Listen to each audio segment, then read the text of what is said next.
সুপ্রিয় দর্শক, স্বাগত জানাচ্ছি আজকের সম্পাদকীয়তে। আমি জাফর সাদিক।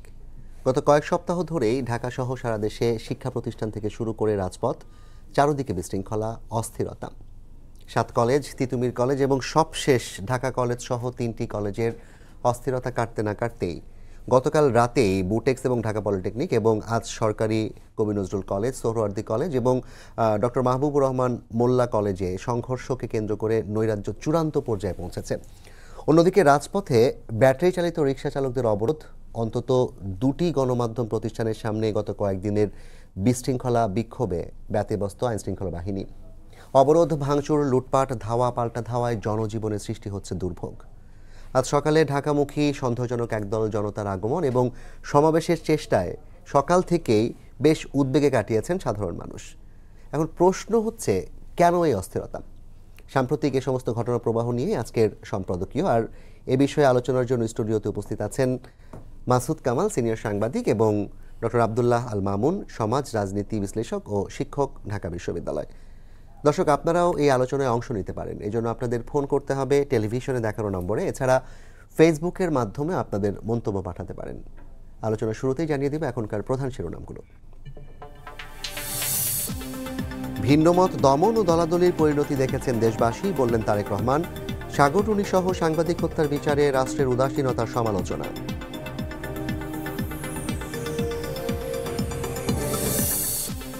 বাংলাদেশের সাংবিধানিক নাম পরিবর্তন চায় ইসলামী আন্দোলন ও গণ অধিকার পরিষদ। সরাসরি ভোটে রাষ্ট্রপতি ও 2বারের বেশি প্রধানমন্ত্রী না থাকার প্রস্তাব। এবং গৌতম আদানির দুর্নীতি মামলা নিয়ে উত্তপ্ত ভারতের পার্লামেন্ট, বাকবিতণ্ডায় অধিবেশন মুলতবি। বিদ্যুৎ চুক্তি খতিয়ে দেখার ঘোষণা শ্রীলঙ্কা সরকারের।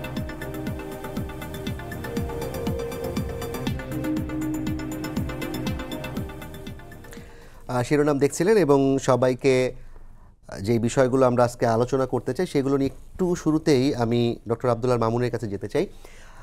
আপনি শিক্ষকতা করেন। এই যে 5ই আগস্টের যেই গণ অভ্যুত্থান কিংবা আন্দোলনটি ছিল, সেটিও শিক্ষার্থীদের হাত ধরে মূলত সূচনা হয়েছে। সেই শিক্ষার্থীরা সেই যে আন্দোলনে রাজপথে নামলো, এখন পর্যন্ত বিচ্ছিন্ন ঘটনাগুলোতে কিন্তু তারা রাজপথেই আছে। তাদেরকে কোনোভাবেই ক্লাসরুমে ফেরানো যাচ্ছে না। কেন এই পরিস্থিতিটা তৈরি হচ্ছে আসলে? ধন্যবাদ। যেহেতু আপনি শিক্ষক হিসেবে আমার এন্টিটি উল্লেখ করলেন, আমার মনে হয় প্রথমে তাত্ত্বিক আলোচনাটা করলে একটু আমার মনে হয় বুঝতে সুবিধা হবে অডিয়েন্সদের। সেটি হচ্ছে যে কোনো বিপ্লব বা আন্দোলনের যখন একটা সফলতা তৈরি হয়, আমরা বলি যে সাকসেসের ইমোশনাল লেন্থ, সেটা কেন্দ্র থেকে মানে কেন্দ্র এবং পরিধির যে দূরত্ব, এটি আমাদের একটা ইনক্রিজ করে মানুষের সফলতার সঙ্গে সঙ্গে। ধরুন একটা উদাহরণ দিই আপনাকে, যে আপনি ধরুন যে কোনো 100 মিটার দৌড়ের প্রতিযোগিতায় চ্যাম্পিয়ন হলেন, তখন আপনার যে অ্যাচিভমেন্টের যে স্কেল বা নর্মাল প্রক্রিয়া তার চেয়ে বেড়ে যায়। আপনি মেডেল পাবেন, রেকগনিশন হবে, এখন সোশ্যাল মিডিয়া অনেক পোস্টিং হবে। কিন্তু আপনাকে বুঝতে হবে যে 100 মিটার দৌড়ে চ্যাম্পিয়ন হওয়া মানে আপনি 5তলা থেকে জাম্প করবেন বা লং জাম্পে সফল হবেন তা কিন্তু নয়। তো বিপ্লব পরবর্তী একটা সফলতা আমাদের শিক্ষার্থীদের ভর করেছে। দ্বিতীয় যে জিনিসটি হচ্ছে যে আমরা একটা দীর্ঘদিনের যে শাসন ব্যবস্থা ছিল, সেখানে শিক্ষার্থীরা বা জনগণ দেখেছে যে এক্সপেকটেশন গ্যাপ মানুষের যে তৈরি হয়, সেটা স্বাভাবিক প্রক্রিয়ায় পূরণ হয় না। সেটা পূরণ হয় কীভাবে? আন্দোলনের মাধ্যমে, লাঠির মাধ্যমে, মিছিলের মাধ্যমে। আর একটি জিনিস দেখেন যে এর সঙ্গে যোগ করি যে আমাদের নলেজ বেস সোসাইটি কিন্তু আমরা ডেভেলপ করতে পারিনি। ইউএসএর ইলেকশনে, সমস্ত ইলেকশনের ক্রীড়ানো হলো 3টি বিতর্ক বা তাদের পোস্টারিং, ইমেইলের সিস্টেমটা ডিফারেন্ট। সেখানে নলেজ বেস একটা সোসাইটি, আমরা বড় আন্দোলন দেখলাম, ওখানে ব্ল্যাক এগেনস্ট মুভমেন্ট দেখলাম, সেটা একটা নিয়মতান্ত্রিক প্রক্রিয়া ছিল। কিন্তু আমরা নলেজ বেস সোসাইটিটা ডেভেলপ করতে পারিনি, যে কারণে মনে হয় যে সব কিছু জোর করে, অবরোধ করে, হরতাল দিয়ে এটা অর্জন করতে হবে। যেটা হয় যে সোশিও ইকোনমিক ডেভেলপমেন্টের সঙ্গে সঙ্গে এই নলেজ বেস সোসাইটিটা ডেভেলপ করে, বা এডুকেশন রিয়েল ইম্প্যাক্ট যখন করে তখন ডেভেলপ করে। কিন্তু আমাদের এখানে লিটারেসি রেট বেড়েছে, কিন্তু নলেজ বেস সোসাইটি আমরা আসলে তৈরি করতে পারিনি। তৃতীয় আরেকটি বিষয়, যে আমরা যে জায়গাটা গুলিয়ে ফেলছি শিক্ষার্থীরা, বা কখনো রিক্সা পুলাররা, কখনো অন্য অন্য ক্ষেত্রে যারা আনসার যে মুভমেন্ট আমরা দেখলাম, বা এটা থ্রি হুইলার এই যে চলবে কিনা, বা আমরা এখানে যে অটো রিক্সাটা দেখছি, যে প্রত্যেকটা সমাজে আমরা সোশ্যালজিতে বলি বা ডেভেলপমেন্ট সোশ্যালজিতে যে ইনইকুয়ালিটি বা বৈষম্য এবং শ্রেণীবিন্যাস বা মিনিমাম স্ট্র্যাটিফিকেশন, সমাজের স্তর বিন্যাস থাকবে। আপনি যদি বিশ্ববিদ্যালয়ে চান্স পান তাহলে আপনি বিশ্ববিদ্যালয়ের শিক্ষার্থী, আপনি না পেলে আপনি কলেজের শিক্ষার্থী থাকবেন। আপনি যদি প্যাডেল রিক্সা আপনার অ্যাকোমোডেট করতে পারেন, বা যে রাস্তায় আপনি চলবেন সেখানে প্যাডেল রিক্সা আপনাকে চলতে হবে, নাহলে আপনি নর্মাল যে ইঞ্জিন রিক্সা সেটা অ্যাকোমোডেট না করতে পারলে করবেন না। অর্থাৎ আপনাকে কিছুটা সামাজিক বৈষম্য, আমরা কিছুটা স্তর বিন্যাসের ক্ষেত্রে যে বৈষম্য সেটা মেনে নিতে হয়। আমার অবস্থান অনুযায়ী, আমার জয়েনিং ডেট অনুযায়ী, আমার স্কেল অনুযায়ী আমরা এটা মেনে নেই জন্য কিন্তু আন্দোলনের পরে তো এটা কেউ মানতে চাচ্ছে না। আমি এটা আসছি যে এইটা নিয়ে কিন্তু এটা লক্স এন্ড হবসের যে সামাজিক চুক্তি রাষ্ট্রের সোশ্যাল কন্ট্রাক্টের মাধ্যমে, যে সোশ্যাল কন্ট্রাক্টের মাধ্যমে আমরা মিনিমামটা মানবো, তারপরে এই মিনিমামটা মেনেই কিন্তু আমরা অস্থিতিশীলতা তৈরি করব না। ওই মিনিমাম স্ট্র্যাটিফিকেশনটা মেনেই একটা এমন সমাজ হবে যেখানে কোনো বৈষম্য থাকবে না, ওই বৈষম্যটুকু মানবো, কিন্তু মেজর ডিফারেন্সটা হবে না। আসি যে বাচ্চারা এরকম কেন করছে। অফকোর্স আমাদের 5ই আগস্টের পরে একটা সিরিয়াস ব্রেকডাউন হয়েছে আমাদের সোসাইটিতে, এবং আমরা দেখেছি যে ভায়োলেন্স এটা সোসাইটির নর্মাল পার্ট, কিন্তু ভায়োলেন্স থাকে, কিন্তু ইস্যু হচ্ছে সেই ভায়োলেন্স কন্ট্রোল মেকানিজম থাকে কিনা। সেই মেকানিজমটা কিন্তু এই সোশ্যাল ব্রেকডাউনের সঙ্গে সঙ্গে ভেঙে গেছে। সেই মেকানিজমটা কি?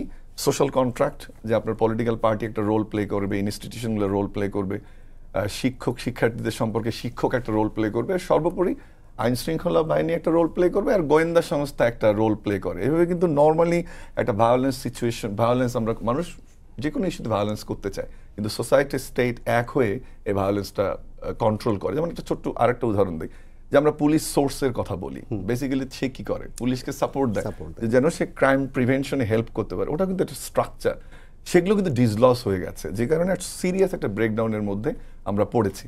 এরপরে যেটা হয়েছে, যেটা বললাম যে আমাদের শিক্ষার্থী যেটা করতে চাচ্ছে, যে তারা কারোর উপর যে আস্থা রাখবে, তারা দেখছে যে পুলিশ প্রশাসনের কোনো শক্তি নেই। তারা দেখছে যে সরকারের কাছে ডায়ালগে ইনভলভ হওয়ার কোনো মেকানিজম সরকার ডেভেলপ করতে পারছে না। আর একটা উইন্ডো থাকে যে লোকাল গভর্নমেন্ট এবং পলিটিক্যাল এলিট যারা বিভিন্ন সোসাইটিতে থাকে, সোসাইটির বিভিন্ন ক্ষেত্রে তাদের সাথে কন্ট্যাক্ট করে, ওই এলাকার মাতবরের কাছে যায়, এলাকার বড় ভাইয়ের কাছে যায়, ওই সিস্টেমটাও কিন্তু অর্গানাইজ না। সো কারোর কাছে যাওয়ার সে জায়গা পাচ্ছে না। তার কাছে আইডিয়ালটা কি? আইডিয়াল স্টেট হচ্ছে যে জোর করে আন্দোলন করলে শেখ হাসিনাকে উৎখাত করেছি, তার কাছে যে সিনারিওটা তার মাথার সামনে আসে, সে পালিয়ে গেছে। সো আমি যদি তাড়া দিতে পারি, ব্লকেট করতে পারি, বা ভাঙচুর করতে পারি, তাহলে হয়তো বা আমার দাবি আদায় হয়ে যাবে, যে আমার এই দাবিটা পূরণ কর। এই জন্যই কিন্তু এরকম একটা ব্রেকডাউন সিচুয়েশনে আমাদের ছেলেমেয়েরা যেটা করছে, যে ইনস্টিটিউশন ব্রেক করেছে, কোনোখানে যাওয়ার তাদের জায়গা নেই, সোসাইটির একটা ভোলাটাইল সিচুয়েশন, যে কারণে অন্য কোনো মেকানিজমে তারা মনে করছে কন্ট্রোল করা যাবে না। এবং যার যে শক্তি, আমরা আফ্রিকাতে দেখেন যেটা এথনিক কনফ্লিক্ট থেকে এই কালচারটা তৈরি হয়েছিল, যে শক্তি দিয়ে অর্জন করা।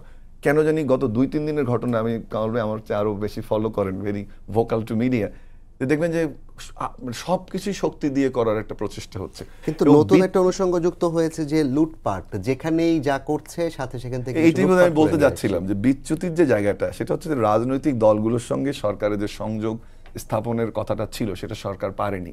এই সরকার একটা পপুলারিটি আছে, কিন্তু পলিটিক্যাল ম্যান্ডেট কিন্তু নেই। তাহলে কার উপরে ভর করতে পারতো? একটা শক্ত প্রশাসন, অথবা একটা শক্ত পুলিশ, অথবা সামরিক প্রশাসনের উপরে। সেটা কিন্তু হচ্ছে না। আর একটা ভর করতে পারতো কার উপরে? Existing force. যে এই মুহূর্তে তো সরকারের কোনো বিরোধী পক্ষ নেই, সবাই সরকারের পক্ষে। সেই সংহতিটা বা সেই কানেকশনটা আমার মনে হয় যে সরকার ডেভেলপ করতে পারছে না। সেটা করার জন্য যে পলিটিক্যাল ডায়ালগ এবং এনগেজমেন্ট, এইখানে আমি একটা মনে করি যে একটু গ্যাপ এখানে আছে, যে সরকারকে উদ্যোগ নিতে হবে, যে রাজনৈতিক দলগুলোর সঙ্গে যদি আস্থায় আনতে পারে, তখন একটা মেসেজ কিন্তু সোসাইটিতে দিবে। ওই বাচ্চারা দেখছে যে বিএনপির সঙ্গে নির্বাচনের ডেট নিয়ে সরকারের বনিবনা হচ্ছে না, অন্য একটা দল আর একটা কথা বলছে, এই দল, ওরাও বুঝতে পারে, এই শিক্ষার্থীরা বা সমাজে যারা সরকার চাপে আছে, এটার একটা সবার এটার থেকে বের হওয়ার দুটো পদ্ধতি। একটা হচ্ছে যে আপনাকে ডায়ালগে এনগেজ হতে হবে পলিটিক্যাল পার্টিগুলোর সঙ্গে, আর ইনস্টিটিউশনগুলোকে স্ট্রেংথেনিং করতে হবে, তাহলে হয়তো এই সিচুয়েশনটা আপনি এনকাউন্টার করতে পারেন। অনেক ধন্যবাদ ডক্টর মামুন আপনাকে। আমি একটু মাসুদ ভাইয়ের কাছে যেতে চাই। মাসুদ ভাই, ডক্টর মামুন যেটা বললেন, যে সরকারের কোনো বিরোধী পক্ষ নেই এবং সরকার একদিকে যেমন চাপে আছে, সেই আরেক দিক থেকে সরকার আসলে এগুলো কন্ট্রোল করার ক্ষেত্রে যেই ন্যূনতম মেকানিজমগুলো, সেগুলো ফাংশনাল করতে পারছে না। আপনার কি মনে হয় যে সরকার চাইলে, যেমন ধরেন গতকালকে তারা সুপার সানডে ঘোষণা দিয়ে হচ্ছে সোহরাওয়ার্দী কলেজ এবং ন্যাশনাল মেডিকেল কলেজে হামলা চালালো, গতকাল রাতেই কিন্তু এই কলেজের শিক্ষার্থীরা মেগা মান্ডে নাম দিয়ে এবং প্রায় 6-7 কিলোমিটার দূরে তারা হেঁটে চলে গেল, অনেকগুলো কলেজ একসাথে হয়ে। তো সরকার চাইলে কি এটা বন্ধ করার সুযোগ ছিল না? ছিল, থাকবে না কেন? সরকারের যে কথাটা অধ্যাপক মামুন বললেন, যে ইন্টারেস্টিং, যে সরকারের আসলে বিরোধী কোনো নাই। সরকারের যে দুর্বলতা, সেটা সরকার নিজেই। এই সরকারের মতো এত সাপোর্ট নিয়ে আমার দেখা মতে বাংলাদেশে আর কোনো সরকার আসে নাই। আমি তো সেই স্বাধীনতার পর থেকে সরকারগুলি দেখে আসছি, মানে এত সাপোর্ট আর কেউ পায় নাই। সবগুলো পলিটিক্যাল পার্টি সাপোর্ট পেয়েছে, সবগুলি মানুষের সাপোর্ট পেয়েছে। এই সাপোর্টটা বহন করার ক্ষমতা এই সরকারের নাই। সরকার এটাকে মানে এটা দিয়ে কাজে লাগাবে দূরের কথা, সে বহনই করতে পারে না। সে এই সরকার এখন পর্যন্ত অনেক জায়গায় তার দুর্বলতা দেখাচ্ছে, কিন্তু মানুষের মধ্যে কোনো বিক্ষোভ দেখা যাচ্ছে না। আপনি যতগুলি বিক্ষোভ দেখবেন সবগুলো কিন্তু সরকারের বিরুদ্ধে একটা বিক্ষোভ নাই। কিন্তু তো সরকার এত সমর্থন পাওয়ার পরেও সে এইগুলো কেন করতে পারছে না? এগুলো সিদ্ধান্ত নিতে না পারার ব্যর্থতা। যেটা তারা সিদ্ধান্তই নিতে পারছে না, তারা বুঝতেই পারছে না যে কী থেকে কী হবে। এবং খুবই দুঃখজনক, যেটা আমি একটু আগে দেখলাম উপদেষ্টা নাহিদ বলতেছে, সে এখানে ষড়যন্ত্র তত্ত্ব নিয়ে আসছে। ভাই, আপনি একটা প্রবল পরাক্রমশীল স্বৈরাচারী সরকারকে সরিয়েছেন, তারা আপনার বিরুদ্ধে ষড়যন্ত্র করবে নাকি সমর্থন করবে? তাদের কাছ থেকে আপনি কি আশা করেন? মাসুদ ভাই, ষড়যন্ত্রের কথাটা বলছেন, এখানে আমরা কিন্তু এখন পর্যন্ত কোনো ষড়যন্ত্রকারীকে সরকার প্রকাশ করেছে দেখতে পাইনি। ভাই, ওটা তো করার যোগ্যতা লাগবে তো না? যোগ্যতা তো নেই, এটা কিন্তু বললাম, তাদের সেই যোগ্যতাই তো নাই। এখন এই ষড়যন্ত্রের তত্ত্বের কথা বলে তারা কি করতে যাচ্ছে? নিজের উপর দায়টা একটু কমাতে চাচ্ছে। যে দায় কমবে না, তো দায় কমবে না। আপনি এগুলি বলেন কেন? এগুলি বলার মাধ্যমে কিন্তু অনেক ন্যায্য দাবিকে কিন্তু আপনি উপেক্ষা করার চেষ্টা করতেছেন। আপনি হয় পারবেন নয় পারবেন না, মাঝামাঝি আর কিছু নাই রে ভাই। ওই মিষ্টি মিষ্টি কথায় চিরা ভিজবে না। যার ক্ষতি হলো সে জানে। মোল্লা কলেজ যেটা বলা হচ্ছে, 70 কোটি টাকার ক্ষতি হয়েছে বলা হচ্ছে। একটা ঘোষণা দিয়ে আসলো, আপনি আমাকে থামাতে পারলেন না কেন? আপনার কাছে কিছুই ছিল না। কিছু বললেই বলে কি, এই আগে শুনতাম হাসিনা আমলে শুনতাম, কিছু বললেই বলতো কি করোনা, ইউক্রেন যুদ্ধ, দুইটা মুখস্থ আলাপ ছিল। আর এদের একটা কথা ষড়যন্ত্র, আর পুলিশ আমার কথা শুনে না। না শুনলে তো ওই চেয়ারে বসে আছেন কেন অকবে করে? ওই চেয়ারের মজার তারা ত্যাগ করেন। ভাই, আমরা পারতেছি না ভাই। আপনার কাছে তো এই বাণী শোনার জন্য আমরা আপনার এখানে বসাই নাই। মাথায় রাখতে হবে, একজন উপদেষ্টা, প্রধান উপদেষ্টা সহ সবাইকে ওই চেয়ারে বসানো হয়েছে, কিন্তু এই বসানোর পেছনে প্রত্যেকটা মানুষ দাবি করতে পারে যে আমি বসিয়েছি।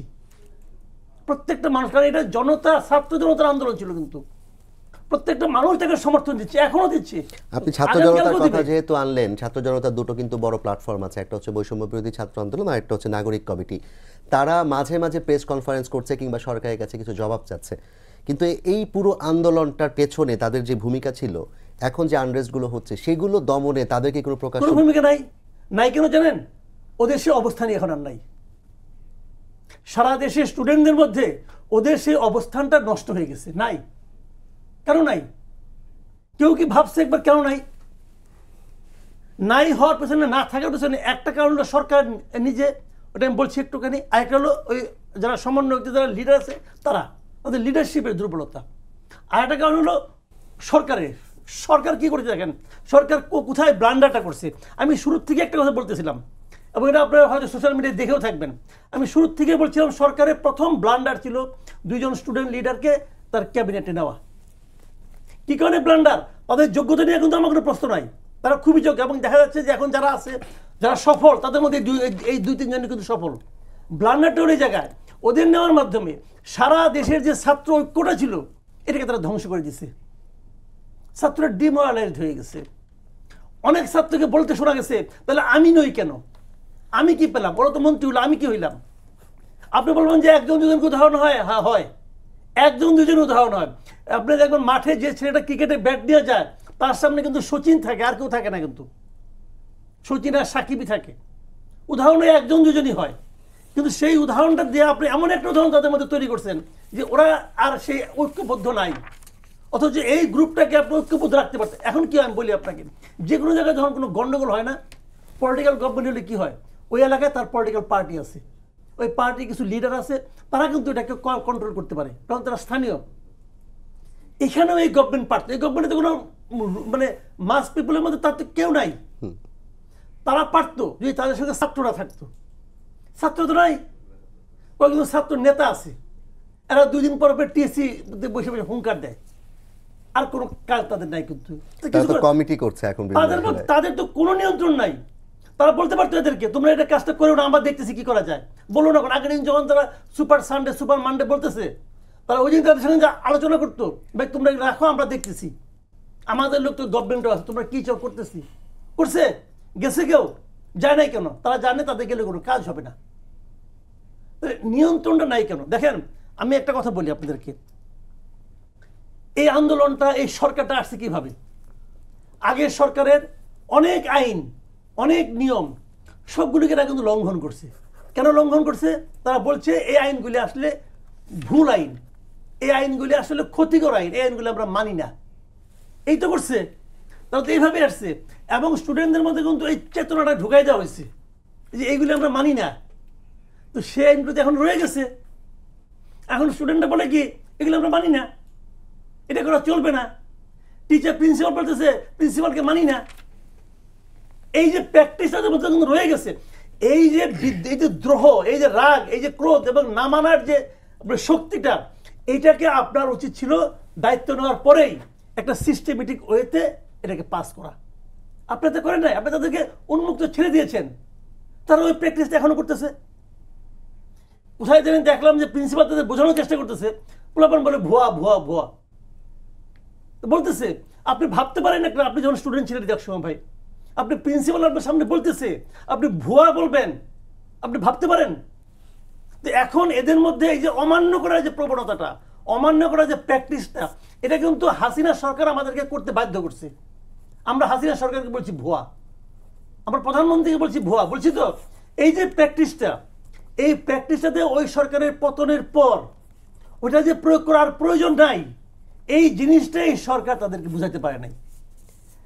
এই জায়গায় ঝামেলাটা হয়ে গেছে। মাসুদ ভাই, আপনার কাছে আমি আসবো। আমি একটু ডক্টর মামুনের কাছে যেতে চাই। এই যে অমান্য করার প্রবণতা কিংবা চর্চা যেটা ছাত্রদের মধ্যে গড়ে উঠেছে, শিক্ষার্থীদের মধ্যে, সমাজের অন্য শ্রেণী বাদ দিলাম, এখন শিক্ষার্থীদের কথাই যদি আমি, এই চর্চা থেকে তাদেরকে বের করার উপায় কি আসলে?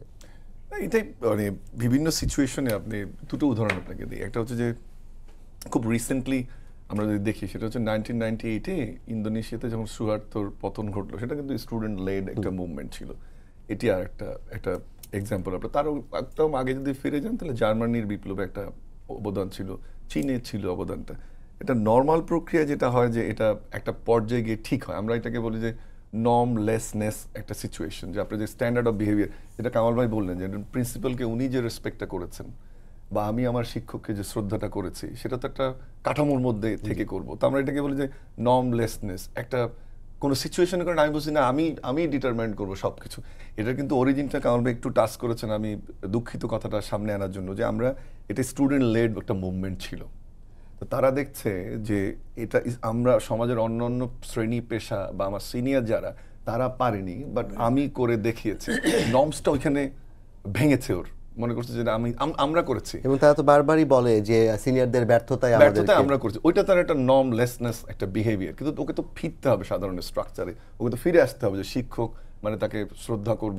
তার অন্য দলের প্রতি তার আজ্ঞাভাজন সে হতে পারে, সে অপরাধ করতে পারে, কিন্তু সোশ্যাল সিস্টেমে সেটা ডিটারমাইন করবে তার কি শাস্তি হবে না তাকে রিওয়ার্ড পাবে। সেটা এই নর্মলেসনেস সিচুয়েশনটা থেকে বের হওয়ার ক্ষেত্রে আমরা তিনটা জিনিসকে বলি যে খুব গুরুত্বপূর্ণ। একটা হচ্ছে ইনস্টিটিউশনাল অর্ডার, যে প্রতিষ্ঠানগুলোতে তারা পড়ছে, তাদের যে পরীক্ষা, তাদের যে রেগুলার অ্যাক্টিভিটি, এটাতে ফেরাতে হবে। দুই হচ্ছে রিসোশ্যালাইজেশন, অর্থাৎ নতুন করে সামাজিকীকরণ হতে হয়। ওর প্যারেন্টসকে বলতে হবে যে তুমি এটা কিন্তু ঠিক হচ্ছে না, এটা ঠিক হচ্ছে। কিন্তু ওখানে যে প্রবলেমটা হচ্ছে যে আমাদের টেকনোলজির কারণে কালচারাল ল্যাগ একটা, বাচ্চারা মনে করে যে প্যারেন্টসের চেয়ে আমি ফেসবুকে বা আমি এটা বেশি বুঝি। আর থার্ড হচ্ছে স্টেটের যে মেকানিজম, রুলস, অর্ডার, এটাকে রিএস্টাবলিশ করতে হয়। দেখুন এই মুহূর্তে সবগুলো একটু ভঙ্গুর। আসার জায়গাটা হচ্ছে যে শিক্ষা প্রতিষ্ঠানগুলো যদি ঠিকমতো অ্যাক্ট করে, যেমন আমাদের উদাহরণ দিই ঢাকা বিশ্ববিদ্যালয়, এখন কিন্তু আমি বলছি না যে নাই, বাট অনেকটা কমে এসছে। কারণটা কি? রেগুলার ক্লাস হচ্ছে, রেগুলার পরীক্ষা হচ্ছে, ক্লাসে সব শিক্ষকরা না বললে তারা বলছে যে এমপ্লয়মেন্ট সামনে, বিসিএস আসবে, এই চিন্তাটা আছে, একটু কাম ডাউন কিন্তু সিচুয়েশনটা হচ্ছে। কিন্তু অন্য অন্য জায়গাগুলোতে আমরা ওই জিনিসটা দেখতে পাচ্ছি না, যেটা রিএস্টাবলিশ করবে। গভর্নমেন্টের যে অর্ডারটা গভর্নমেন্ট করতে পারতো, এটা কিন্তু একটা গভর্নমেন্টের একটা নর্মাল যে সিচুয়েশন, তাতে হচ্ছে যে আমরা বলি যে একটা এলিট প্লুরালিজম সবসময় থাকবে, যে একটা শক্তিশালী এলিট এই ধরনের সিচুয়েশনের পরে আপনাকে তাড়া করবে বা বলবে যে আমি শক্তিশালী। তখন এটাকে কাউন্টার করার জন্য কিন্তু গোটা ওয়ার্ল্ডে যে কোনো বিপ্লব বা যে কোনো রেভলিউশনের পরে এই সিচুয়েশনটা আসে। দুইভাবে আপনি করতে পারেন, একটা হচ্ছে যে আইনগতভাবে, একটা রাজনৈতিকভাবে। আমাদের এখানে আইনগতভাবে করার সুযোগটি নেই, কারণ এই মুহূর্তে পার্লামেন্ট বা ওই স্ট্রাকচার নেই, কিছু কিছু আইন করার সময়ও নেই। তাহলে দ্বিতীয় পয়েন্টের উপর খুব গুরুত্বপূর্ণ, কিন্তু রাজনৈতিকভাবে এটা করা যায়। যেটা কামাল ভাই বললেন যে ওই এলাকা কোনো তার তো রিপ্রেজেন্টেশন নেই, একটা রাজনৈতিক দলের একটা কাঠামো থাকে যে কোন প্রত্যেকটা একটা কল করলে একদম রুট লেভেলে চলে, এই কাঠামো তো আপনার নেই। এই সরকার কিন্তু আমাদের সকলের একটা কষ্টের সরকার, বা অনেক ত্যাগ তিতিক্ষার বিনিময়ে আমরা সামনের থেকে এই আন্দোলনকে দেখেছি, অংশগ্রহণ করেছি। আমাদের যেটা কথাটা আমি বললাম, তার কোনো প্রতিপক্ষ নেই, এখন হচ্ছে অর্গানাইজেশনাল ইস্যুটা। তাহলে আপনার যখন আপনি দেখছেন যে আপনার ল করে হবে না, আপনার পুলিশ ফোর্স উইক, তাহলে থিওরিটিক্যালিও কিন্তু এলিট প্লুরালিজমকে কাউন্টার করার থিওরিটা এখানে হচ্ছে শিক্ষার্থীদের রাজনৈতিক। পরিবারকে সম্পৃক্ত করার সুযোগ আমি আছে বললাম এটা কিনা? সোশ্যালাইজেশন প্রক্রিয়া, আমরা বলি যে রিসোশ্যালাইজ করা, নতুন সামাজিকীকরণ প্রক্রিয়া করতে হয়, কিন্তু সেই রোলটা স্টেট আবার নর্মসটা ঠিক করে দেয়। স্টেট ঠিক করে দেয় আমি কি করি। আমাদের কি এমন কোনো আলোচনা সভা আমরা দেখেছি কোনো স্কুলে যে গভর্নমেন্ট বলছে যে এই বিষয়গুলো একটু আলোচনা করেন তো?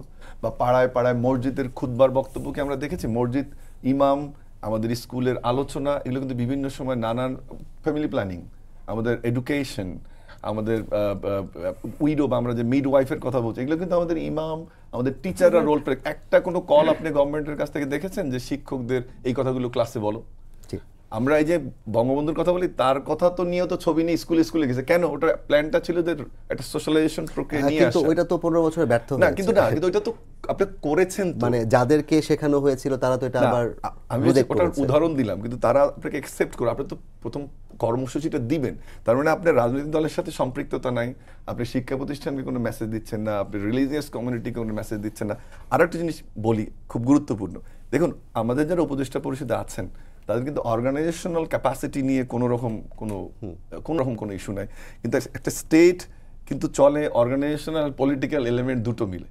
তা আপনি পলিটিক্যাল উইজডম এন্ড এলিমেন্ট যদি না থাকে, আপনি তো ডেকে 20 মিনিটে চা খাওয়ার আলাপ করতে পারেন না একটা বিএনপির মতো দলের সাথে বা অন্য যে কোনো দলের সাথে। তাহলে এনগেজমেন্টটা বাড়াতে হবে, ওই ফোর্সটা আপনাকে হেল্প করতো, তো সেদিকে তো আপনি ঠিক মতো কাজ করছেন। আর একটা জিনিস দেখেন, এটি কোনো স্বাভাবিক অবস্থার একটা আমাদের 3 মাসের সরকার না, আমরা বলছি তত্ত্বাবধায়ক সরকার না, এটা একটা বিশেষ ব্যবস্থার সরকার।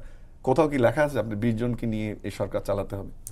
আমি একটু এই উদাহরণ দিলাম ইন্দোনেশিয়াতে 1998-এর পরে তো ব্যাপক রিফর্ম হয়েছে। তখন যে কাজটা করা হয়েছে, যে প্রথম যে কাজটা, সেটা হলো public and administrative reform council একটা করা হয়েছিল, পরবর্তী সেটা মিনিস্ট্রি করা হয়েছে। তাকে কিন্তু একজনের দায়িত্ব দেওয়া হয়েছিল, তার কাজটা ছিল যে সংস্কারগুলো কি কি হবে, যে বিভিন্ন ধরনের সংস্কার তখন আলোচনা হচ্ছিল, সেই সংস্কারগুলো কি কি হবে সেটা উনি টেক কেয়ার করবেন। তা আমাদের এখানে উপদেষ্টাদের এমনি ইনএক্সপেরিয়েন্স, তাদের এমনিতে সংখ্যা কম, তা আপনি একজন তো সংস্কার বিষয়ক উপদেষ্টা করতে পারেন, বা একটা ক্লাস্টার করতে পারেন যে তারা এই বিষয়গুলোকে দেখতে পারে বা সোশ্যাল ইস্যুকে দেখতে পারে। কারণ একটা জিনিস ভালো কথা বলছে যে এটা গোয়েন্দা ফেলিউর আপনি বলতে পারেন, এটা আইন শৃঙ্খলা বাহিনী দুর্বল আপনি বলতে পারেন, এটা আপনার পলিটিক্যাল। আরেকটা প্রসঙ্গ নিয়ে আপনি আলাপ করতে চাই, তিনি যেটা বললেন যে সবকিছুতে ষড়যন্ত্র খুঁজে বেড়ায় সরকার এবং ষড়যন্ত্রের কথা বলে।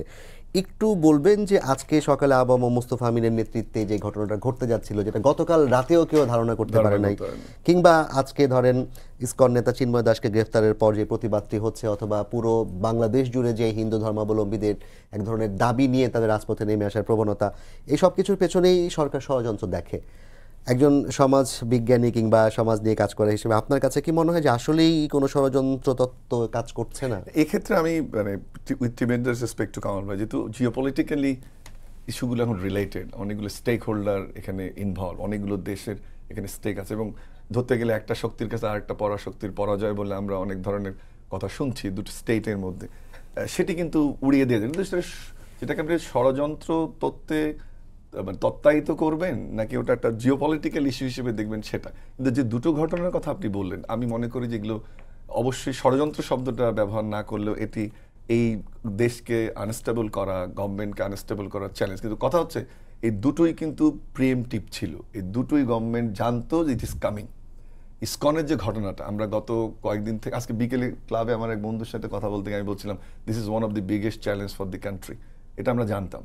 আবার এরকম কিছু যে লোক জড় হতে পারে বিভিন্ন কোনো না কোনো ফর্মে, সেটাও জানতাম। মান্থটার কথাও বলা হচ্ছিল, তারপর প্রিপেয়ার্ডনেস থাকবে না। যে আপনি যে প্রশ্নটা করলেন যে ছাত্ররা লিড করছে, ধরে নেওয়া হচ্ছে যে কোনো না কোনো ফর্মে তারা এই গভর্নমেন্টের একটা ব্যাকআপ বা এই গভর্নমেন্টকে সাপোর্ট করবে তাদের অ্যাক্টিভিটিতে, তো তারাও তো তাদের কোনো প্রিপেয়ারনেস তো আমি আজকে দেখলাম না গত 2 দিন। তাহলে এখানে জিওপলিটিক্যাল ইস্যু যেমন আছে, যারা চলে গেছে তাদেরও একটা ষড়যন্ত্র থাকতে পারে, বাট এই ষড়যন্ত্র শব্দটা আসলে ঠিক না, এটা একটা নর্মাল অ্যাক্টিভিটি। একটা সরকার থাকলে তাকে উৎখাত করার জন্য বিরোধী চেষ্টা করবে, এটাকে ষড়যন্ত্র শব্দটা বলা ঠিক না। আপনি একটা পরাশক্তির পরাজয় আরেকটা পরাশক্তির কথা যে কথা বলা হচ্ছে তার মাধ্যমে এসছেন, তাহলে একটা আপনাকে তো অস্থিতিশীল করার, অকার্যকর করার প্রচেষ্টা থাকবে। বাহাদুরিটা কোথায়, ইফেক্টিভনেসটা কোথায়, গভর্নমেন্টের সাকসেসটা কোথায় যে আপনি এটাকে এনকাউন্টার করবেন? দেখুন আজকে এই ইসকনের এনকাউন্টারের বিষয়টা আমি আসবো, একটু মাসুদ ভাইয়ের কাছে যেতে চাই। মাসুদ ভাই, আমরা তো ছাত্রদের নিয়ে আলাপ করছিলাম, সরকার নিয়ে আলাপ করছিলাম, কিন্তু এই যে সর্বশেষ এক সপ্তাহে যে ঘটনাটা ঘটলো, দেশের বাহির থেকে কিছু মানুষ কিছু ভিডিও বানাচ্ছেন, কিছু পোস্ট করছেন, এবং তার কথা শুনে বাংলাদেশে কিছু মানুষ গণমাধ্যম প্রতিষ্ঠানের সামনে গিয়ে বিক্ষোভ করছেন, জিয়াফত করছেন, এবং সেখানে এক ধরনের বিশৃঙ্খলা তৈরি করছেন, যার ফলশ্রুতিতে গতকাল রাতে কিন্তু তাদেরকে আইন শৃঙ্খলা বাহিনী সরিয়ে দিতে বাধ্য হয়েছে, বেশ কয়েকজন আহতও হয়েছে। আটক হয়েছে কিনা এরকম কোনো খবর এখনো পাওয়া যায়নি। এই যে পুরো প্রক্রিয়াটা চলছে, এখানে আসলে সরকার কিভাবে ইন্টারফেয়ার করতে পারে কিংবা কি কাজ করতে পারে? এটা দেশের জন্য কতটা ভবিষ্যৎ শঙ্কার মনে হয় গণমাধ্যম প্রতিষ্ঠানের উপর? এই কাজটা ভালো না, এরকম ভাবে করা যায় না, করা উচিত না।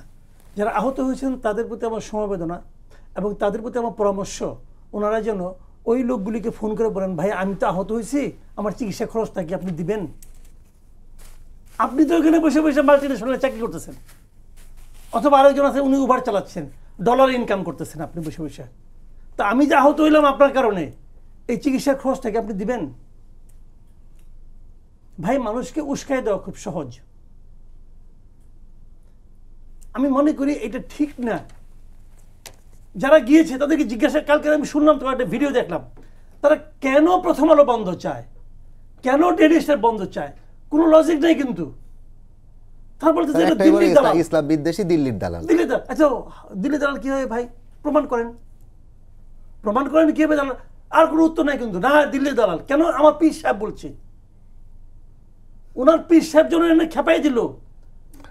উনি যে পীর সাহেবের কারণে আহত হলেন, এখন পীর সাহেব ওনার দায়িত্ব নিবে?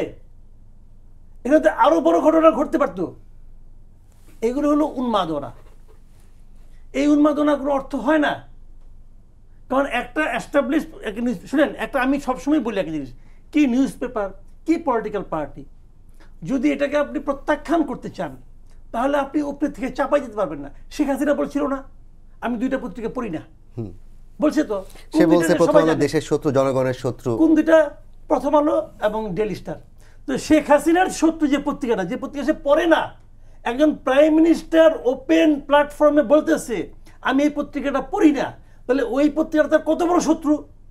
এবং সেই পত্রিকায় উনি কোনো মাল্টিন্যাশনাল কোম্পানি বিজ্ঞাপন দিতে নিষেধ করে দিয়েছিল, কেউ বিজ্ঞাপন দিত না। তো ওই পত্রিকাকে সে ভালোবাসতো? বাসতো না। তো যে পত্রিকাটা শেখ হাসিনার শত্রু, সেই পত্রিকাটা আবার বর্তমানে শেখ হাসিনা যারা পতন ঘটালো তাদের শত্রু হয় কিভাবে? এটা তো ব্যক্তিগতভাবে কারো না কারো হইতে পারে শত্রু, পীর সাহেবের শত্রু। আদৌ কি এটা এক ধরনের প্রাসঙ্গিকতা ধরে রাখার প্রচেষ্টা? এটা তো নাকি আওয়াজ, মানে একটা, শুনেন, ধরেন আমি একজনকে অ্যাটাক করতে চাই, আমি যদি একজন ছোট মানুষকে অ্যাটাক করি তাহলে এটা কিন্তু আলোচনায় আসবে না। আমি যদি একজন বড় মানুষকে অ্যাটাক করি, লোকে বলে এই দেখো সেই বড় মানুষটাকে অ্যাটাক করছে। তো মিডিয়াকে অ্যাটাক করতে হবে, দুইটা বড় মিডিয়াকে অ্যাটাক করতে হবে। আবার বিপরীতে অন্য ধান্দাও কিন্তু আছে, হয়তো এদেরকে অ্যাটাক করে আবার নতুন আরেকটা মিডিয়াকে তুলে ধরার ব্যাপার স্যাপার, এটাও হতে পারে, হতে পারে। তো তো এইগুলি কোনো পথ, এইগুলি সাস্টেন করে না, বিশ্বাস করেন, এগুলো সাস্টেন করে না। আমি মিডিয়ার লোক, আমি গত 35 বছর ধরে মিডিয়ার সঙ্গে জড়িত আছি। যদি এইভাবে পলিটিক্যাল এই সমস্ত হুজুগ দিয়ে যদি পত্রিকা চালানো যেত, তাহলে বাংলাদেশের সবচেয়ে জনপ্রিয় পত্রিকা হয়তো দিনকাল এবং বাংলার বাণী। একটা আওয়ামী লীগের পত্রিকা, আওয়ামী লীগের মালিকের পত্রিকা, আরেকটা হলো বিএনপি তারেক রহমান সাহেবের পত্রিকা। দিনকালের মালিক তো তারেক রহমান সাহেব, তো ওই পত্রিকা চলে না কে? ওই পত্রিকা এখনো বাইর হয়, চলে না কোনো ভাই বলেন?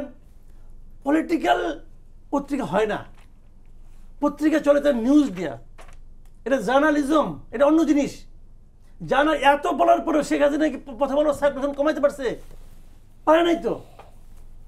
প্রথম আলো এখনো দেশের 1 নম্বর পত্রিকা, এবং ইংরেজির মধ্যে ডেইলি স্টার এখনো দেশের 1 নম্বর পত্রিকা। এটা মানতে হবে আপনাকে, আপনার পছন্দ হোক বা না হোক, দিস ইজ রিয়েলিটি।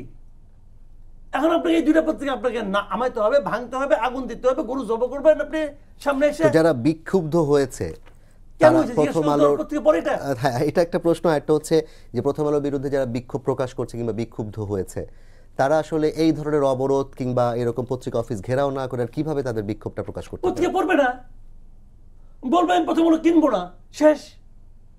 আমি প্রথম আলো কিনবো না, এটা বলে দিলে তো হলো ভাই। এখন তারা যদি সংখ্যাগরিষ্ঠ হয়, প্রথম আলো তো এমনিই মারা যাবে, কারণ প্রথম আলো ছাপাচ্ছে, কেউ কিনতেছে না। তারা সেই ক্যাম্পেইনটা করুক, তারা সেই ক্যাম্পেইনটা করুক যে তোমরা কেউ প্রথম আলো কিনো না। সেই ক্যাম্পেইন তো শেখ হাসিনা করছিল, কাজ হয়েছে? হয় নাই। ঠিক আছে, শেখ হাসিনা তাহলে আওয়ামী লীগের লোক কেউ প্রথম আলো কিনে না, ধরে নিলাম শেখ হাসিনা তাদের বড় নেত্রী ছিল, কিনে না। এখন ওই দুই পীর সাহেবের অনুসারী তারা বলুক আপনারা প্রথম আলো লিস্টার কিনেন না, শেষ। আজকেও তো বিক্ষোভ হয়েছে, এখন এখন গতকাল মনে শক্তি করেন আমি প্রদর্শন। প্রথম আলো কিনতে চাই, তা আপনি আমাকে প্রথম আলো পড়তে দিবেন না? এটা কি আপনার অধিকারের মধ্যে আছে? বলতেছে, কালকে শুনলাম এক লোক বলতেছে এটা গণমাধ্যমের স্বাধীনতা হোক বা না হোক, অত কিছু বুঝি না, প্রথম আলোকে আমি বের করতে দিব না। ভাই, হোয়াট ইজ দিস? এইটা গণতন্ত্র? এই ডেমোক্রেসি আমরা ফাইট করছি। মাসুদ ভাই, ধরেন তারা বিক্ষোভ করছে, আজকেও তারা বিক্ষোভ করেছে, গতকালকে শক্তি প্রদর্শন করেছে সরকার, এটা নিয়ে আলোচনা করেছে, এটা নিয়েও তারা হুমকি ধামকি দিয়েছে। প্রশ্ন হচ্ছে সরকার এই বিক্ষোভটাকে কিংবা এই মবটাকে কিভাবে নিয়ন্ত্রণ করতে পারে, কি প্রক্রিয়া যাওয়া শুনেন, উচিত? আমি আবার একটা কথা বলি, বিক্ষোভ যদি কেউ করতে চায় করবে, এটা নিয়ে যদি সেটা শান্তিপূর্ণ বিক্ষোভ হয় তার করার অধিকার আছে। পত্রিকা অফিস ঘেরাও করে করতে পারবে না, আমি ওটা তো তখন শান্তিপূর্ণ থাকলো না। যখন আপনি ঘেরাও গিয়ে ফাইলেন, তখন তো সে শান্তিপূর্ণ থাকলো না। আপনি নিরাপদ দূরত্ব রেখে বিক্ষোভ করেন, সারা দেশে ক্যাম্পেইন চালান, প্রথম আলো কেউ যেন না পারে করেন, আপনি, আমার কোনো আপত্তি নাই ভাই। কিন্তু আপনি শান্তি রক্ষা করতে হবে আপনাকে, এবং শান্তি রক্ষার জন্য যা যা করা দরকার সেটা সরকার কি করতে হবে। অনেক ধন্যবাদ মাসুদ ভাই। ডক্টর মামুন, আপনার কাছে আবার ফিরতে চাই, যেটি আপনি বলছিলেন যে সরকারের উপদেষ্টাদের নিয়োগ নিয়ে কথা বলছিলেন, যে উপদেষ্টাদের সর্বশেষ নিয়োগ দেওয়া হলো, এই নিয়োগের ক্ষেত্রেও কি জনসম্পৃক্ততা ছিল, নাকি তারা নিজেদের মতো করে নিয়োগটা দিয়েছে, কিংবা জনসম্পৃক্ত উপদেষ্টাদের নিয়োগ কিংবা উপদেষ্টাদের জনসম্পৃক্ত হওয়ার জন্য কি করা উচিত? না, এটা তো স্ট্রাকচার ওয়াইজ একটা supreme power to the chief adviser, এবং এই বোর্ডই কনসালটেশন হচ্ছে কিনা, এবং সেটা আমরা মেনে নিয়েছি।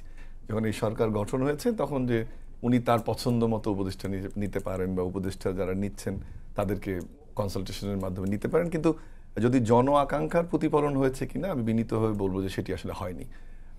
এবং যে ধরনের লোক ইনক্লুড করার কথা ছিল, দেখুন একটা কথা একটু যোগ করি, নাহলে ভুলে যাবো, সেটা হচ্ছে যে একটা গভর্নমেন্টের ক্যারিসমা থাকতে হয়। সব কিছুর বাইরে আপনার স্ট্রাকচার থাকবে, আপনার প্রোগ্রাম থাকবে, আপনার পরিকল্পনা থাকবে, বাস্তবায়ন, কিন্তু ক্যারিসমা থাকতে হয়। একটার পর স্টেপ 100 মিটারে পার হতে হয়। সেই ক্যারিসমার জায়গাটা কিন্তু কোনো সেক্টরে, যেমন মেট্রো রেল একটা ক্যারিসমা ছিল, যে খরচ হয়নি, দ্রুত করে ফেললাম, কিছু কিছু আইন, গুম খুন, কাউন্সিল, এটা একটা ক্যারিসমা। কিন্তু মানুষের জন্য যে ক্যারিসমাটা দরকার, দ্রব্যমূল্য কমানো, নিরাপত্তা নিশ্চিত করা, তারপরে আপনার যে এভরিডে লাইফে সিকিউরিটি এনশিওর করা, শিক্ষা প্রতিষ্ঠানে স্থিতিশীলতা ফিরিয়ে আনা, এই জায়গাগুলোতে ক্যারিসমার দরকার ছিল। তাহলে সেটা এমন লিডারশিপ প্রয়োজন ছিল যারা ক্যারিসমাটা শো করতে পারে। বরং আমি উল্টো করে আপনাকে প্রশ্ন করি যে এটা কি হয়েছে? সম্ভবত হয়নি। যে আমরা আরেকটা হচ্ছে যে বলা হচ্ছে যে উপদেষ্টা পরিষদের আকার বাড়ানো হলো, কিন্তু আক্ষরিক অর্থে কি খুব একটা বেড়েছে? একজন তো দপ্তরবিহীন, একজন দপ্তরবিহীন। আরেকটা হচ্ছে কাউকে প্রমোশন ডিমোশন একটা দেয়া হলো, আবার যাদেরকে আমরা যোগ্য লোক মনে করলাম, পার্টিকুলারলি হেলথ সেক্টরে এটা হতে পারতো একজন উপদেষ্টা, আমি যিনি আছেন ওনার সমালোচনা করছি না, বাট প্রবাবলি যেহেতু ডাক্তার উনি ক্যাপাবল, সেটা নিয়োগ নিয়েও কিন্তু একটা আবছা, বা যেভাবে করা হলো সেটা কিন্তু একটু মনে হলো যে সেখানে ইয়ে ছিল। এই জন্য এই গভর্নমেন্টকে সফল হওয়ার মতো যে উপদেষ্টা পরিষদ আমরা বা যুক্ত হলো যারা, বা আমরা যে সরকারের স্বপ্নের যে সরকার আমরা চিন্তা করছি আন্দোলন পরবর্তী, যে কথাটা একটু আগে আমি বললাম, এটা তো একটা অ্যাবনর্মাল টাইম। আপনার নর্মাল প্রসেসে তো সমাধান করতে চাইলে হবে না, আপনাকে ইনোভেশন দেখাতে হবে, আপনাকে নতুনত্ব আনতে হবে, আপনাকে ক্যারিসমা শো করতে হবে, আপনি লোক নেন, আপনি বিভিন্ন সেক্টর থেকে এক্সপার্ট নেন। তাহলে এই আসলে এটা পূরণ হয়নি। আরেকটা জিনিস দেখেন, যে আমাদের দ্রব্যমূল্য এবং আইন শৃঙ্খলা পরিস্থিতি নিয়ে সবচেয়ে বেশি কথা হচ্ছে। আমাদের যে সরকারটি সর্বশেষ ছিল, যাকে আমরা ফ্যাসিস্ট বা স্বৈরাচারী সরকার বলছি, তাদেরও কিন্তু এই দুটো ক্ষেত্রে একটা উচ্চ পর্যায়ের মন্ত্রী পরিষদ কমিটি ছিল, কারণ if I am not wrong একটা কমিটি ছিল যে আইন শৃঙ্খলা পরিস্থিতিকে ডিল করার জন্য একটা সিনিয়র কমিটি, কয়েকজন মিনিস্টারকে, দ্রব্যমূল্য, ইন্টারন্যাশনাল পারচেস, এগুলোর জন্য ছিল। এত বাঘা বাঘা রাজনীতিবিদ, তাদের ওই কর্মকাণ্ড নিয়ে আমি ওদিকে না যাই, তাদের অভিজ্ঞতা, তাদের এত কিছু থাকার পরেও কয়েকজনকে টেনে এনে রাজনৈতিক প্রজ্ঞা, অভিজ্ঞতাকে একসাথে করে কমিটি গঠন করা হতো।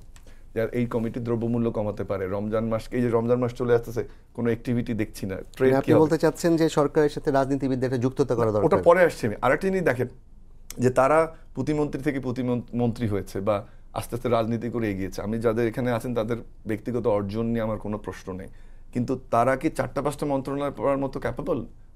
ছোট ছোট অর্গানাইজেশনের দায়িত্ব ছিলাম বা বড় অর্গানাইজেশনের দায়িত্ব ছিলাম, কিন্তু আমি তো মন্ত্রণালয় পরিচালিত করিনি। যেখানে আমার মন্ত্রণালয় পরিচালনার কোনো অভিজ্ঞতাই নাই, সেখানে আমাকে 5টা মন্ত্রণালয় দেওয়া হচ্ছে। You can't really expect outcomes, you can't, আপনি এটা কল্পনা করতে, আপনি আউটকাম এক্সপেক্ট করতে পারেন না। রুটিন ওয়ার্ক চালানো তো কঠিন, রুটিন ওয়ার্ক চালানো কঠিন হবে। এখন আমরা এটাকে সমালোচনা করছি না, আমরা সাপোর্ট করতে চাই, যে আমরা যে প্রক্রিয়া দেখতে চাই, যে সফলতা দেখতে চাই। আরেকটা জিনিস দেখেন, যে আপনি যাদেরকে যে দায়িত্ব দিচ্ছেন একটু ব্যারোমিটার দিয়ে মেপে দেখেন তো, যে সেক্ষেত্রে ওটা হচ্ছে কিনা। রাজনীতিবিদদের যে সুবিধাটা থাকে, তারা একদম রুট লেভেল থেকে পরিবেশ পরিস্থিতি জেনে জনসংযোগটা থাকে, সেই জনসংযোগটাও কিন্তু ওই জনসংযোগের লাইনটাও নাই। সে তার কর্মীর থেকে ফিডব্যাক নেয়, তার কনস্টিটিউশন থেকে ফিডব্যাক নেয়, পলিটিক্যাল, এরা কার কাছ থেকে ফিডব্যাক নিচ্ছে? আমাদের যারা উপদেষ্টা পরিষদে আছেন তারা কার কাছ থেকে ফিডব্যাক নিচ্ছেন? প্রশ্ন হচ্ছে নিচ্ছে না কেন, তাদের অনিচ্ছাটা কোথায় আসলে, কেন? না, আমার ধারণা দুটো ইস্যু এখানে। একটা হচ্ছে যে আপনি অর্গানাইজেশনাল পার্সপেক্টিভ থেকে সরকার চালাতে চাচ্ছেন, অর্থাৎ একটা নির্দিষ্ট কাঠামো, ম্যানেজার, এক্সিকিউটিভ, এরকম কাঠামোর মধ্যে আপনি অভ্যস্ত। আর সেকেন্ডটা হচ্ছে, একটা জিনিস ভুলে গেলে হবে না, যে একটা দেশে যে সিন্ডিকেটের শব্দটা বলছিলাম একটু আগে, আপনি অন্যদিকে আলোচনাটা নিয়ে গেলেন, যে কোনো দেশে শক্তিশালী সিন্ডিকেট থাকে, যেমন ব্যবসায়িক সিন্ডিকেট, পলিটিক্যাল সিন্ডিকেট, পুলিশের সিন্ডিকেট। একটা সফল সরকারের কাজ হচ্ছে এই সিন্ডিকেটটা ভাঙা। শুধুমাত্র দ্রব্যমূল্যের সিন্ডিকেট কিন্তু থাকে না, সব ধরনের সিন্ডিকেট থাকে। মিডিয়াতে সিন্ডিকেট থাকবে, আপনার স্ল্যাম এরিয়াতে সিন্ডিকেট থাকবে। আপনার কাজ হচ্ছে ওই সিন্ডিকেটটা ভাঙা। সেটা ভাঙবেন কীভাবে? পলিটিক্যালি মোকাবিলা করতে হবে, অথবা সোশ্যালি। তো সেই সোশ্যাল কানেকশনটা তো আপনার নাই, তাহলে পলিটিক্যাল কানেকশনটা নাই, তাহলে কীভাবে করতে পারবেন? অ্যাডমিনিস্ট্রেটিভ ওয়েতে। সেই অ্যাডমিনিস্ট্রেটিভ পাওয়ার কি আপনার আছে? পুলিশ স্ট্রং, গোয়েন্দা সংস্থা স্ট্রং, আপনার অন্যান্য সংস্থা এস্টাবলিশ করা, নতুন করে এম্পাওয়ার্ড করা, সেটা তো নাই। আর আমরা তো বুঝেই ফেলছি যে এই পুলিশ কোনো কার্যক্রম রোডেও কাজ করছে না, তদন্তেও কাজ করছে না। তাহলে আপনি ওয়ে আউটটা কি হবে? আপনার ওয়ে আউটটা হচ্ছে ওই লাস্ট যে প্রশ্নটা, আমি অন্যদিকে চলে গেলাম, যে রাজনৈতিক দলগুলোর সঙ্গে দূরত্ব না, সংযুক্তি তৈরি করতে হবে। আপনি রাজনৈতিক দলগুলোকে যখন কনফিডেন্সে আনবেন, বাজারে একটা মেসেজ যাবে। আপনি রাজনৈতিক দলগুলোর সঙ্গে যখন কনফিডেন্সে আনবেন, তার লোকাল লেভেল যে ছেলেটা এখন ইনভলভ নেই, সে মনে করবে না বিএনপির সঙ্গে রেগুলার আলোচনা হচ্ছে, এবং তখন সে আপনার শক্তিটা হবে। আরেকটি জায়গায় দেখেন, যে যতটুকু সাকসেস আছে, আমরা ইউনূস সাহেবের লাস্ট বক্তব্যে এটা দেখলাম, যে উনি বলেছেন এত 10টা কমিশন বা আর্গুমেন্ট 11টা কমিশন বোধহয় হলো, 11টা কমিশনের আপনি 15 ডেজ পর একটা আপডেট দেন যে এই কাজগুলো হচ্ছে। তাহলে রাজনৈতিক দলও তখন মনে করবে যে সংস্কারের এই জায়গাটা আমরা যাচ্ছি, 10% হয়েছে। মানুষও মনে করবে যে 15% হয়েছে, তাহলে কাজ হচ্ছে, সংবিধান সংশোধন হবে, পুলিশ প্রশাসন, এই যে একটা পুলিশ কমিশন করেছে, কি খবর আসলে আমরা জানি না। সংবিধানের খবর একটু জানি, নির্বাচন কমিশনের জানি, কিন্তু এটা আমরা জানি না। যদি আপনি আপডেটগুলো দিতে থাকেন 10 ডেজ পর, 50, লেটস সে 1 মাস অন্তর অন্তর দেন, আইডিয়ালি 2 উইকস। আপনার তো একটা প্রেস সেক্রেটারি একজন আছেন সরকারের, উনি আপডেটটা দিক যে 10টা কমিশনের এটা হয়েছে। আরেকটা জিনিস দেখেন আপনি, যে এই 10টা বলা হচ্ছে ক্যাপাসিটি জায়গাটা কোথায় প্রবলেম তৈরি হবে, যখন এই 10টা বা 11টা কমিশন ডিসেম্বর বা জানুয়ারিতে তাদের রিপোর্টগুলো দিবে, have we heard any framework যে কি হবে, কোন উপদেষ্টাটা ডিল করবে?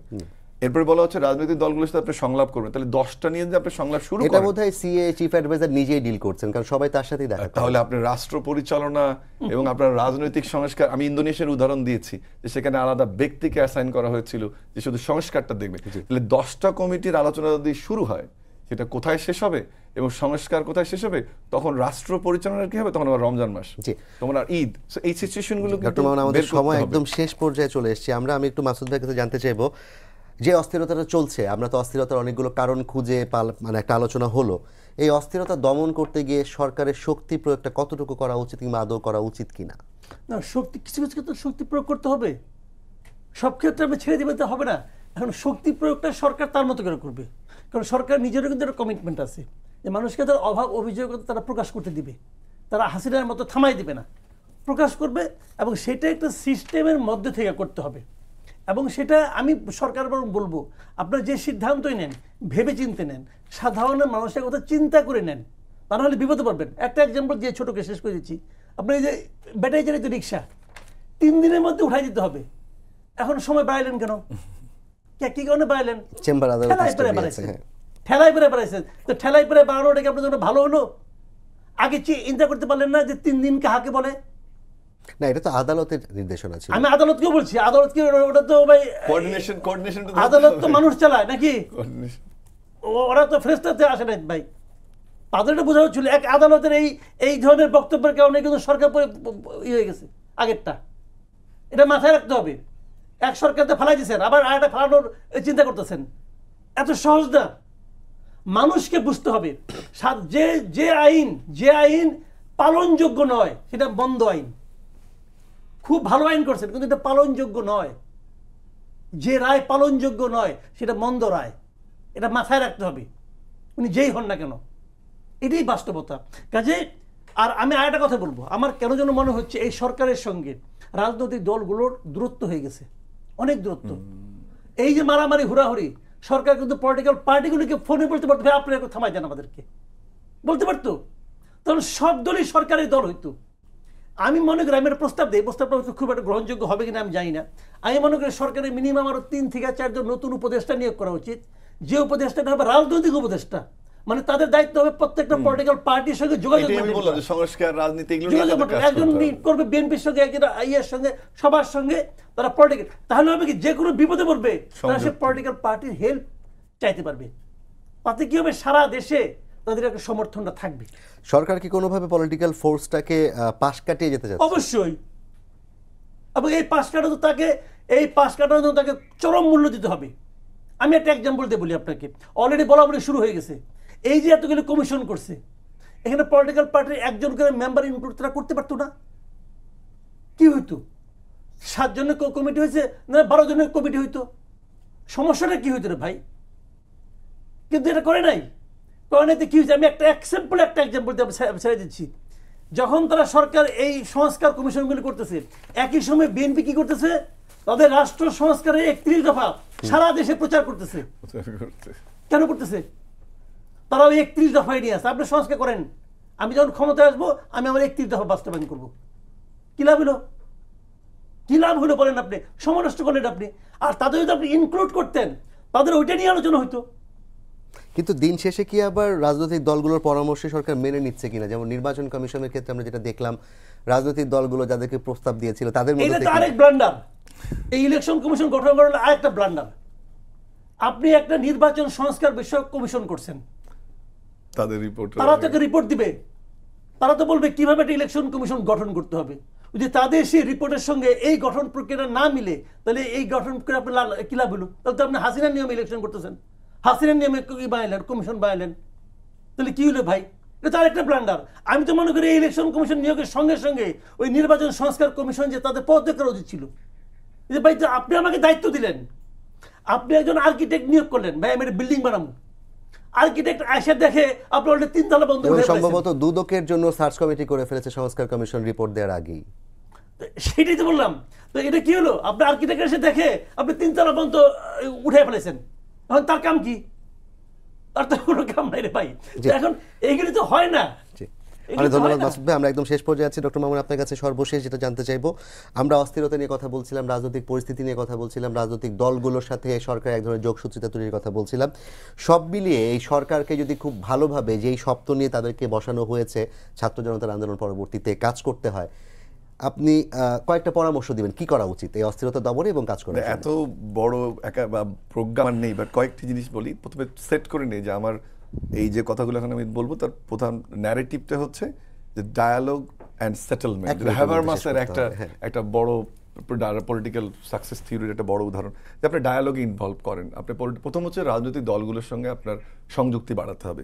দ্বিতীয়ত হচ্ছে যে আপনাকে বুঝতে হবে যে নানা রকম অ্যাক্টরস আছে, সেই অ্যাক্টরস প্লে করার জন্য আপনার ইনস্টিটিউশনগুলোকে রেস্টোর করতে হবে বা এটাকে ফিরিয়ে আনতে হবে। তৃতীয় হচ্ছে যে আপনার জনকল্যাণকর যে বিষয়গুলো, পার্টিকুলারলি দ্রব্যমূল্য এবং আইন শৃঙ্খলা পরিস্থিতি, সেটির উন্নতি ঘটাবে। আর সর্বোপরি যেটি বলি যেটি হচ্ছে যে একটা প্লুরাল অ্যাপ্রোচ নিতে হবে, যে আমি একা না, আমি রাজনৈতিক দল, প্রশাসন সবাইকে নিয়ে কাজ করতে হবে। ধন্যবাদ ডক্টর মামুন, মাসুদ কামাল, আপনাদের দুজনকে। আপনাদের মধ্য দিয়ে আমরা অন্তত সরকারের কাছে কিছু বার্তা পৌঁছানোর চেষ্টা করলাম, যেগুলোর মধ্য দিয়ে হয়তো আরো অস্থিরতার কমে আসার সুযোগ তৈরি হতে পারে। সবাইকে ধন্যবাদ জানিয়ে শেষ করছি আজকের সম্পাদকীয়। দেখা হবে আবার আগামীকাল রাত 10টায়। দেখার আমন্ত্রণ রইল। শুভরাত্রি।